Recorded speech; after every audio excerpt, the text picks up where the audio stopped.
আমি একটু অবাক হয়ে যাচ্ছি যে হেফাজতের তরফ থেকে কিংবা ভিক্টিমদের তরফ থেকে এখনো 2013 সালের শাপলা গণহত্যার জন্য যে মাস্টারমাইন্ড ছিল সেই দানব ফ্যাসিস্ট শেখ হাসিনার বিরুদ্ধে মামলা দায়ের করা হয় নাই। আপনারা কেন এখনো মামলা দায়ের করেন নাই আমি জানি না। আমি মনে করি শাপলা চত্বরে যারা গণহত্যার শিকার হয়েছে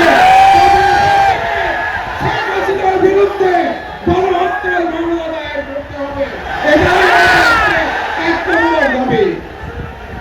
তৃতীয় যে কথাটি আপনাদেরকে আমি বলতে চাই, আমরা মুসলমান, উম্মার প্রতি আমাদের ভালোবাসা থাকতে হবে।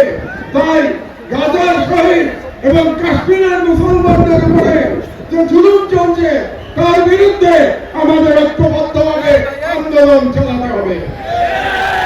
3 নম্বর কথা আমি বলতে চাই, আমার বক্তব্য দীর্ঘায়িত করবো না। এখানে অনেক ওলামায়ে একরামরা আছেন যারা মূল্যবান বক্তব্য দেবেন। আপনারা নারী নীতি নিয়ে প্রশ্ন তুলেছেন। এ ব্যাপারে প্রথমে ডক্টর ইউনূস সরকারের প্রতি আমার একটি প্রশ্ন আছে যে আপনারা কেন অপ্রয়োজনীয় ইস্যু তৈরি করছেন?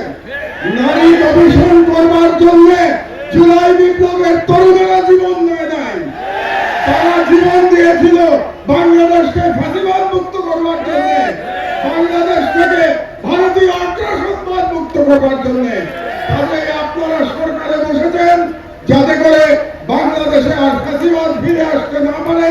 আপনাদের দায়িত্ব শুধুমাত্র সেই সংস্কারগুলি করা যে সংস্কারের মাধ্যমে বাংলাদেশে ফাঁসিবাদের পুনরুত্থানের পথ আমরা বন্ধ করতে পারবো।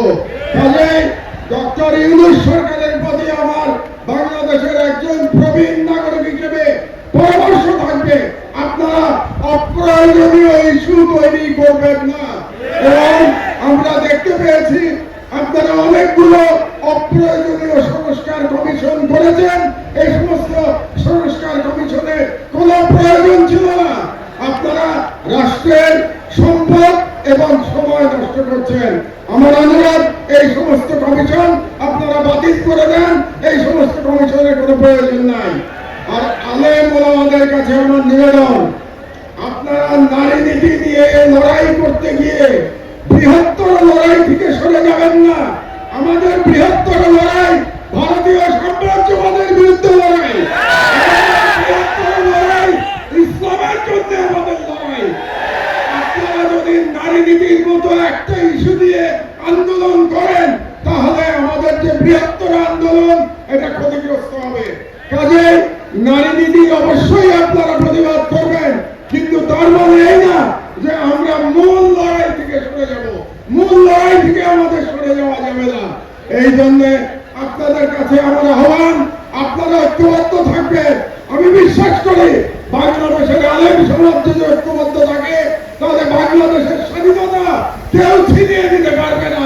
কাজে যে কোনো মূল্যে এই হেফাজতের মঞ্চ থেকে বাংলাদেশের সকল আলেমদের ঐক্যবদ্ধ থাকার আহ্বান জানিয়ে আমার বক্তব্য শেষ করছি। আল্লাহ হাফেজ।